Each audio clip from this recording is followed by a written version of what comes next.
Pemirsa, Amerika Serikat ditinggal sendirian lantaran sekutu Eropa mulai meninggalkan Timur Tengah. Amerika Serikat juga dilarang menggunakan pangkalan militernya di Inggris dan Spanyol untuk membobardir Iran. Lalu apa respons Presiden Amerika Serikat Donald Trump? Berikut ulasannya dalam Top Review. Tunggu apa lagi bersama Kata Oma.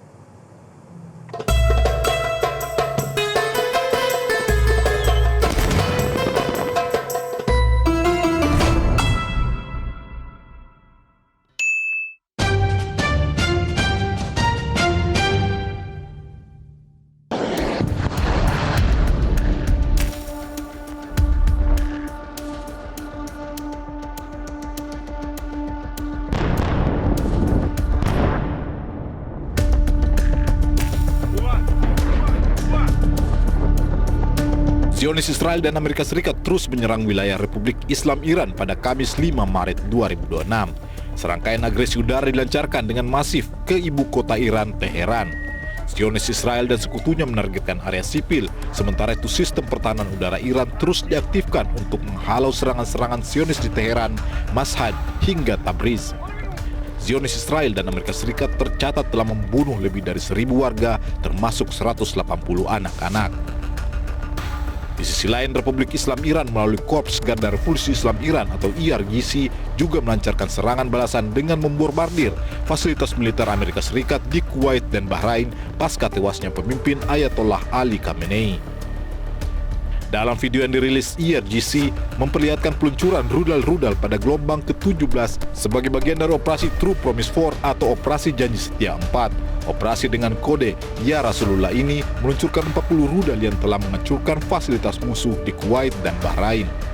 Operasi ini bertujuan untuk menargetkan pangkalan-pangkalan serta fasilitas-fasilitas militer milik Zionis Israel dan Amerika Serikat.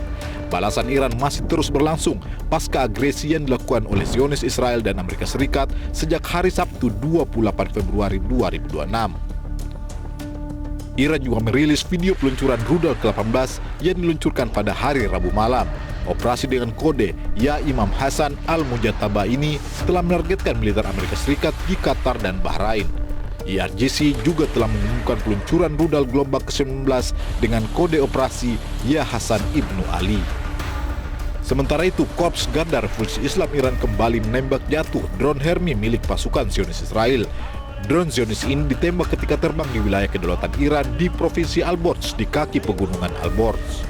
IRGC juga menembak jatuh puluhan drone tipe MQ-9 dan Hermi di sejumlah lokasi seperti wilayah Isfahan, Yazd, dan Kermanshah. Perlawanan sengit Republik Islam Iran atas serangan Zionis Israel dan Amerika Serikat membuat sejumlah sekutu Amerika Serikat menarik personil dan warganya dari Timur Tengah. Perdana Menteri Inggris Sir Keir Starmer misalnya, ia menegaskan bahwa Inggris tidak akan ikut serta dalam serangan ofensif yang dilakukan Zionis Israel dan Amerika Serikat terhadap Iran. Starmer dilaporkan menolak mengizinkan pangkalan RAF digunakan untuk serangan AS terhadap Iran. Starmer menyatakan bahwa dirinya tidak akan mempertaruhkan keselamatan personil militer Inggris kecuali operasi militer tersebut memiliki landasan hukum yang jelas dan sah. Menurutnya, perlindungan warga negara Inggris adalah prioritas utama.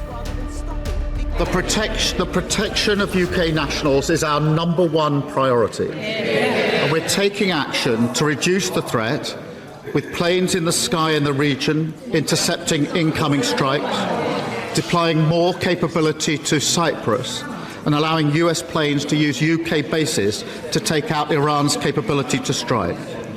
What I was not prepared to do on Saturday was for the UK to join a war unless I was satisfied there was a lawful basis and a viable thought-through plan. That remains my position.